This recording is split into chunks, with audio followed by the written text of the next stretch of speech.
fathers experience postnatal depression? That's a fascinating question, because for a long time we didn't think that they could. But yes, fathers actually can experience postnatal depression. And more we realizing that quite a large percentages of fathers can and do experience postnatal depression. We're not sure how many fathers do, because we're still understanding a lot more about it. But the current thinking is that possibly up to 10% of fathers can get postnatal depression. It seems that many fathers who get postnatal depression are actually the spouses of women who get postnatal depression. And sort of a typical picture is that as mum is getting better from her postnatal depression, dad starts to show signs. And we think that what is happening is that they probably were depressed together, but dad kind of held it together until his wife started getting better, and it's almost like the brakes have been taken off and he's now being allowed to show what he's feeling. And that's when it starts showing. Some men, however, do become depressed independently of their wives, though. And for men, the risk factors seem to be quite similar to women.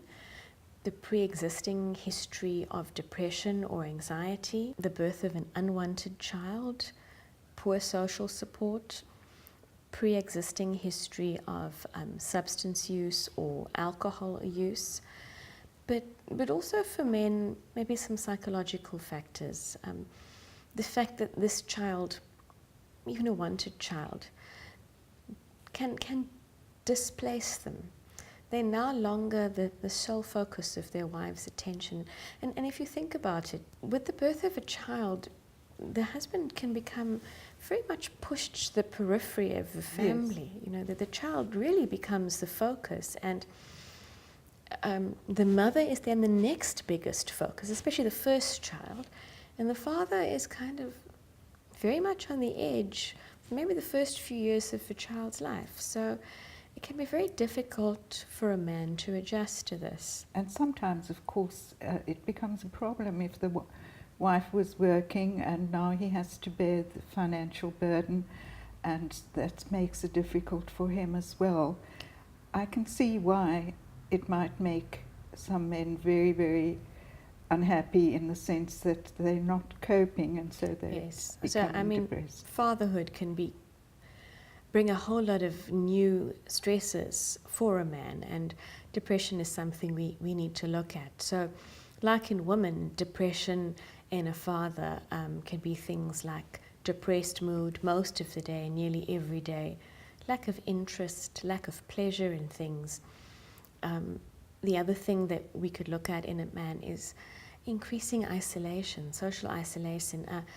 A man who doesn't want to hang out with his friends anymore, but also is isolating himself from his family, not spending time with his wife, not spending time with his child, not spending time with the extended family, becoming quite irritable, disturbances in sleep. Disturbances in sleep when you have a newborn are kind of par for the course, but can be perhaps an easier marker in a father rather than a mother, because particularly if the baby's breastfed, the father should be sleeping better at night, and a father who can't sleep could be a marker that in fact this may be a depressed father. And one of the things one then has to say is, well, how do we pick up that the father is depressed? Again, similar to the mother. And then if father is depressed, what can we do? So similar then, if the mother is depressed, get the father to go and get help. The problem here is that getting a man to go and get help, particularly help for mental illness, is very, very difficult, because there is a huge stigma attached to mental illness, and particularly for men to admit that they have a problem for any area of life. I mean, generally across health issues, men don't go and get help. So it might be actually easier to get the man to go and help through his wife. So for a woman, if you suspect that your husband may have a mental health problem, one way of getting help to go and seek help would be to get him to come with you to your obstetrician follow-up, or get him to come with you to the baby's pediatrician follow-up. Brief your obstetrician or the pediatrician beforehand to say, look, this is what I'm concerned about, so that the doctor or the midwife, if you're seeing one, can kind of lead the discussion to him and start making some suggestions, or bring it to his attention that he may be experiencing something that requires him to go and seek help. As a wife, if you're concerned that your husband may be depressed, start these conversations very gently with him. Try not to push. And as a wife myself, I understand that trying not to push is very, very, very hard, particularly when you're the sleep-deprived mother of an infant, but it may be counterproductive. So all I can say is try. The thing is that it's very easy for a wife to feel that her husband has lost interest in her because of his behavior. He's not interested in what she's done or being with her. He's acting in a way that is telling her he wants to throw in the marriage. And we do know that a lot of marriages are damaged by the birth of a child rather than celebrated, in a sense.